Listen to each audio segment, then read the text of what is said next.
جو ایک حدیث 3 عقیدے آپ کے کلیئر کر دے گی. نمبر 1 عقیدہ علم الغیب، نمبر 2 عقیدہ حاضر و ناظر، اور نمبر 3 عقیدہ استعانت، غیر اللہ سے مدد کے لیے پکارنا. ایک حدیث جو بخاری مسلم دونوں میں نے پمفلٹ میں بھی ڈالی ہوئی ہے. 70 صحابہ کو نبی علیہ السلام نے بھیجا ایک قبیلے کے ساتھ جو نیو مسلم تھا. ان کی خواہش تھی کہ ہمیں آپ ایسے قاری حضرات دیں جو ہمیں قرآن سکھائیں. انہوں نے دھوکے سے ان کو شہید کر دیا. ان میں ایک تھے حضرت عاصم بن ثابت انصاری رضی اللہ تعالیٰ عنہ. ان کو آخر میں قتل کیا گیا. جب وہ شہید ہونے لگے نا تو انہوں نے اس وقت ایک دعا کی. وہ الفاظ تھے، اے اللہ ہمارے نبی کو ہمارا پیغام پہنچا دے کہ ہم ان کے دین پر قائم ہیں اور ہم اپنے رب سے مل رہے ہیں اس حال میں کہ ہم اپنے رب سے راضی ہیں اور ہمارا رب ہم سے راضی ہے. ہمارے حال کی خبر ہمارے نبی کو کر دینا.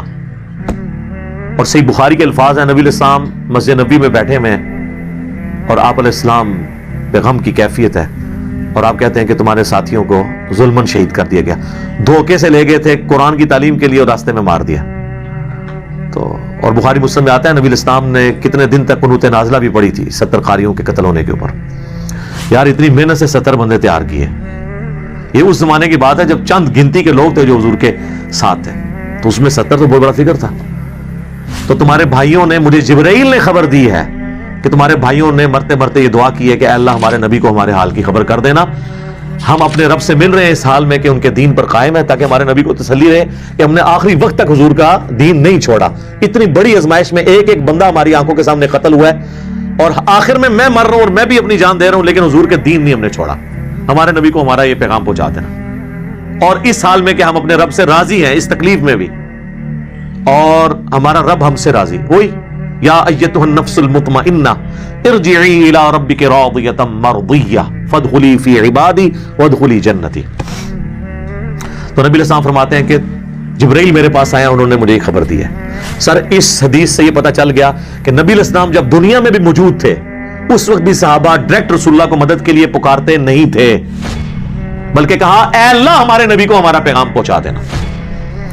ان کا یہ عقیدہ نہیں تھا علم الغیب والا. دوسرا، ان کا یہ عقیدہ بھی نہیں تھا کہ نبی علیہ السلام یہاں موجود ہیں. تو وہ کہہ رہے ہوتے ہیں کہ حاضر و ناظر ہیں، جس طرح یہ کہتے ہیں کہ قبر اطہر کے اندر موجود ہے لیکن وہاں بیٹھ کے دیکھ رہے ہیں ہم سب کو. ان کا عقیدہ نہیں تھا کہ مسجد نبوی میں بیٹھے ہوئے اور وہاں بیٹھ کے ہمیں دیکھ رہے ہیں، ورنہ وہ کہتے ہیں یا رسول اللہ دیکھ لیں ہم جان دے رہے ہیں، اے اللہ ہمارے نبی کو بتا دینا. ان کا یہ بھی عقیدہ تھا کہ اللہ بتائے گا تو پتا چلے گا. نہ حضور یہاں پہ حاضر و ناظر ہیں، نہ علم غیب ہے، اور نہ انہوں نے حضور سے مدد مانگی. مدد بھی اللہ ہی سے مانگی. اور آپ دیکھیں انہوں نے یہ بھی نہیں کہا کہ اے جبرائیل ہمارے نبی کو خبر دے دینا. جبرائیل کو بھی مدد کے لیے نہیں پکارا. لہٰذا ہم یہ کہتے ہیں یہ جو نعت ہے نا، فرشتوں یہ پیغام دے دو کہ خادم تمہارا صحیح دار ہے، یہ بھی شرکی الفاظ ہے. فرشتوں کو آپ کوئی پیغام نہیں دے سکتے. وہ ٹھیک ہے سنن نسائی میں حدیث ہے کہ زمین میں کچھ فرشتے سیاحت کرتے ہیں، میرے امتیوں کا سلام مجھ تک پہنچاتے ہیں، جو ہم پڑھتے ہیں السلام علیکہ ایھا النبی نماز میں. لیکن ان کی ڈیوٹی اللہ نے لگائی ہے. آپ نے فرشتوں کو نہیں پکارنا. یہ اسی طریقے سے ہے کہ اے میکائیل بارش برسا دے کہ گرمی کا موسم قریب آ رہا ہے. یہ وہی ہے، ایک کہانی شریف ہی ہے. ٹھیک ہے، تو نہ جبرائیل کو پکار سکتے ہیں نہ میکائیل کو پکار سکتے ہیں. اللہ تعالیٰ توحید کے معاملے میں تو کسی کو اپنے ساتھ برداشت کرنے کے لیے تیار نہیں، ناٹ ایٹ آل.